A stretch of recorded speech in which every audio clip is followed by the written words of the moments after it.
जय गुरुदेव।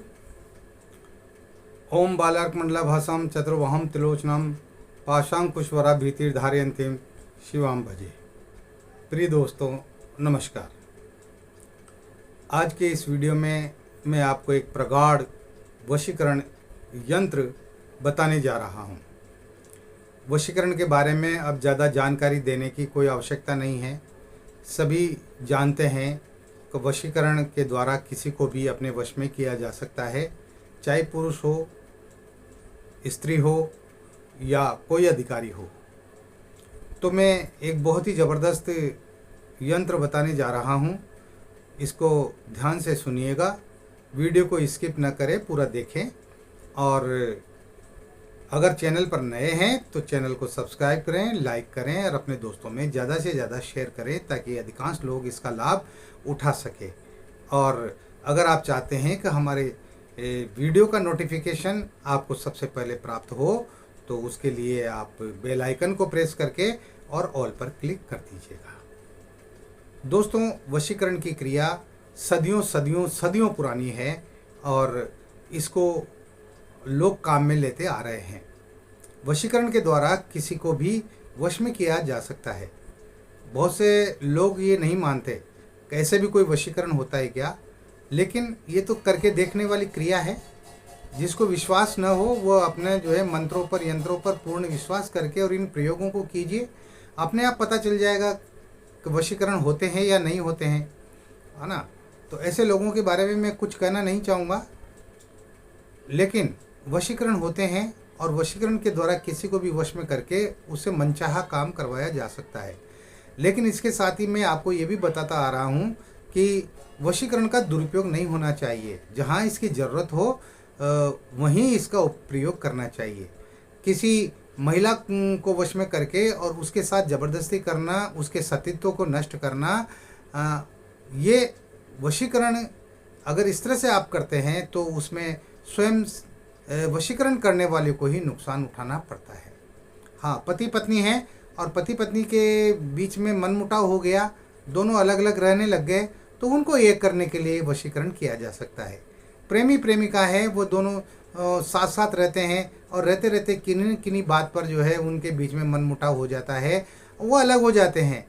वापस उनको एक करना है तो उसके लिए वशीकरण का प्रयोग किया जाना चाहिए। अधिकारी है, काम नहीं कर रहा, बात नहीं मान रहा, है ना। ऐसी स्थिति में किसी भी अधिकारी के ऊपर भी वशीकरण का प्रयोग किया जा सकता है। तो इन जगहों पर वशीकरण काम करते हैं।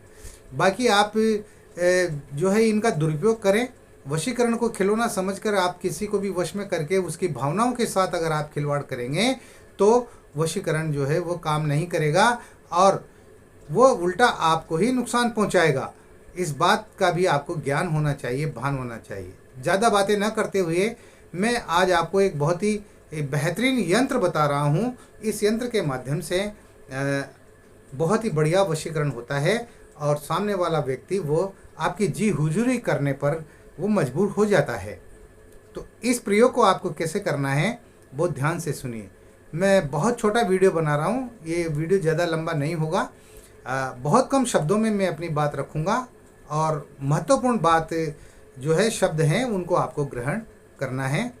तो इस प्रयोग को करने के लिए आपके पास में एक भोजपत्र की आवश्यकता है।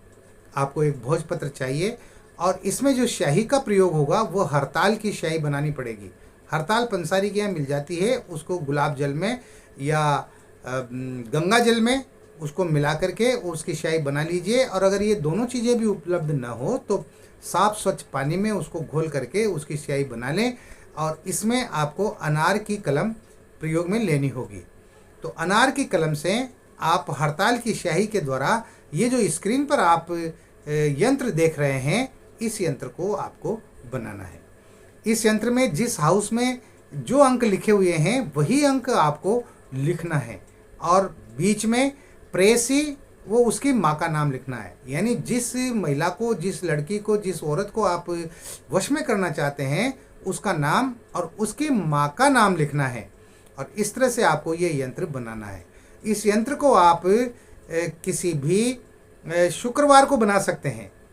अभी नवरात्र आ रहे हैं तो नवरात्रा में आप बना सकते हैं, किसी भी दिन बना सकते हैं नवरात्रा में, क्योंकि नवरात्रा के 9 दिन सिद्ध दिन होते हैं, वो सब सारे ही दिन माँ भगवती के, जगदम्बा के, वो 9 शक्तियों के जो है वो दिन होते हैं।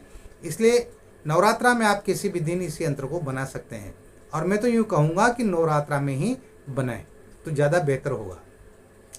आप इस यंत्र को सुबह बना सकते हैं, रात्रि को 9 बजे के बाद भी बना सकते हैं, लेकिन प्रातःकाल बनाएं आप। प्रातःकाल बसंत ऋतु मानी जाती है, और बसंत ऋतु प्रेमियों की ऋतु होती है। तो आप ब्रह्म मुहूर्त में स्नान करके, नहा धो करके और साफ स्वच्छ कपड़े पहन करके और अपने पूजा स्थान पर कोई भी आसन बिछा करके बैठ जाए। कपड़े आप किसी भी प्रकार के पहन सकते हैं, लेकिन वो साफ स्वच्छ धुले हुए होना चाहिए। आसन बिछा करके बैठ जाएं, सामने जो है आप घी का दीपक जला लें, और घी का दीपक जला करके और आप 2 सुगंधित अगरबत्ती लगा लें। धूप लोबान वगैरह, गूगल वगैरह भी आप लगाना चाहें तो आप वो भी लगा सकते हैं। इसके बाद में आपको हड़ताल की स्याही से अनार की कलम के द्वारा भोजपत्र पर ये यंत्र आपको बनाना है। ये यंत्र बना करके इसकी आपको संक्षिप्त पूजा करनी है, स्नान करा कर, और जो है इस पर तिलक लगाएं और अक्षत चढ़ाएं, पुष्प चढ़ाएं, और इस तरह से सामान्य आपको ये पूजा करनी है। तो जिसके नाम से बनाना चाहे उसका नाम आपको उसमें लिखना है, और उसकी माँ का नाम आपको इस यंत्र में लिखना है। इसके बाद आपको क्या करना है कि रुई की इस भोजपत्र को जो है बत्ती बना लें, बत्ती बना करके और रुई में इसको लपेट लें, रुई के साथ में इसकी बत्ती बना लें, और बत्ती बना करके और एक दीपक ले करके और उस दीपक में चमेली का तेल भरे, और चमेली का तेल भर करके, और ये क्रिया रात को करनी है। अब यानी यंत्र आप सुबह बना सकते हैं, लेकिन अब जो ये क्रिया बता रहा हूँ ये रात को करनी है।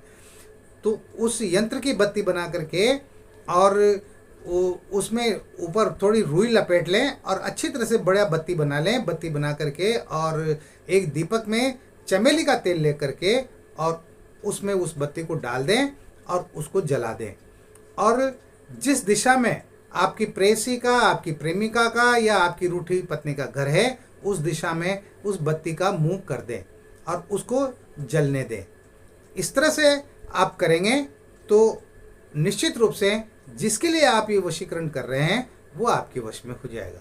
इस क्रिया को आप 3 दिन तक लगातार दोहराएं। ये सिर्फ 1 दिन का प्रयोग नहीं है, 3 दिन तक इस क्रिया को आपको करना है। तो आपका मन इच्छित व्यक्ति जो है, जिसको आप वश में करना चाहते हैं, वो निश्चित रूप से आपके वश में हो जाएगा। इसमें किसी भी प्रकार के कोई मंत्र का विधान नहीं है कि आपको कोई मंत्र जप करना है, कुछ नहीं करना। तो इस तरह से आप इस प्रयोग को कीजिए और आजमा करके तो देखिए, आजमाइए तो सही। केवल पढ़ने से, सुनने से, देखने से कुछ नहीं होता। जो भी यंत्र प्रयोग वगैरह, मंत्र प्रयोग वगैरह आपको बता रहा हूँ, इनको करके देखिए, इनको आजमाइए आप। मेरे बहुत सारे साधकों के मेरे पास फ़ोन आते हैं, वो कहते हैं गुरुजी आपने जो यंत्र बताया वास्तव में ज़बरदस्त काम करता है। क्या वो तो स्वयं के लिए, क्या वो तो दूसरों के लिए भी यंत्र बना बना करके दे रहे हैं। अब क्या अब पूछ भी रहे हैं कि अगर हम किसी की समस्या का समाधान करना चाहें तो कर सकते हैं या नहीं कर सकते हैं। अरे भाई करो, किस लिए दे रहा हूँ मैं ये तमाम सारी विद्या? आप स्वयं का भी कल्याण करें, लोगों का भी कल्याण करें, है ना। तो आपकी श्रद्धा होना चाहिए, आपका विश्वास होना चाहिए। अटूट श्रद्धा और अटूट विश्वास जब यंत्रों, मंत्रों, तंत्रों के प्रति होगा, अपने गुरु के प्रति होगा, तो निश्चित रूप से ये सब काम करेंगे, चाहे वो मंत्र हो, यंत्र हो या तंत्र हो। तो कीजिए इस प्रयोग को। बहुत सुलभ और बहुत सरल प्रयोग मैंने आपको बताया है, आपको ये करना चाहिए। लेकिन एक बार और कहना चाहता हूँ कि इसका दुरुपयोग मत कीजिएगा, वरना फिर इसकी सज़ा आपको स्वयं भोगनी पड़ेगी। इसमें फिर गुरु का जो है कोई रोल नहीं होगा, ये और बता देता हूँ मैं। हाँ, क्योंकि गुरु तो आपको पहले ही आगाह कर देते हैं कि ये काम करना है या ये काम नहीं करना है। तो जो नहीं करना है उसको मत करो, जो करना है वही करो। इस वीडियो में इतना ही। मिलते हैं फिर एक और नए वीडियो में, नई जानकारी के साथ, नए प्रयोगों के साथ। तब तक आप बने रहिए सिद्ध साधनाएं चैनल पर, जो आपका अपना है। और किसी भी प्रकार का कोई सवाल है, कोई प्रश्न है, तो व्हाट्सएप नंबर पर आप मुझे मैसेज कीजिए, कॉल भी कर सकते हैं सुबह 10 बजे से और शाम को 5 बजे तक। तो इस वीडियो में इतना ही। मैं इस वीडियो को यहीं पर विश्राम दे रहा हूँ। आप खुश रहें, प्रसन्न रहें, हंसते रहें, मुस्कुराते रहें। जय गुरुदेव।